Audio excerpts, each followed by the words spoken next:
When an object is moving back and forth due to a force directed towards a central point, and the magnitude of that force is proportional to the distance from the central point, the object is said to be moving with simple harmonic motion.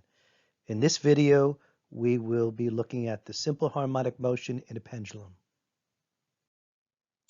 The period of a pendulum depends on only two factors, the length of the pendulum and the acceleration due to gravity where the pendulum is located.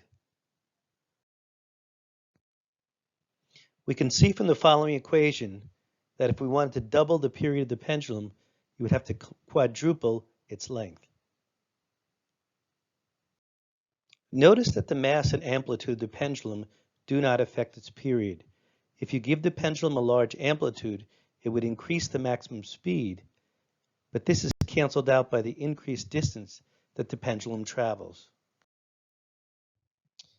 Period is the time for one cycle, and frequency is the number of cycles per second. Period is the inverse of frequency, and frequency is the inverse of period.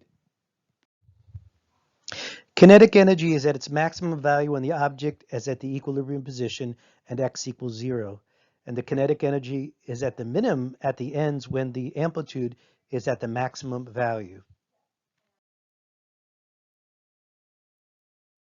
When we apply the conservation of energy to the pendulum, we get the following equation. We see that in order to double the maximum velocity of the pendulum, we need to quadruple the height. In order to obtain the height of the pendulum from the release angle, we use the following equation. We'll end this presentation with a review question. What doesn't affect the period of a pendulum? Is it amplitude, mass, length, or the acceleration due to gravity?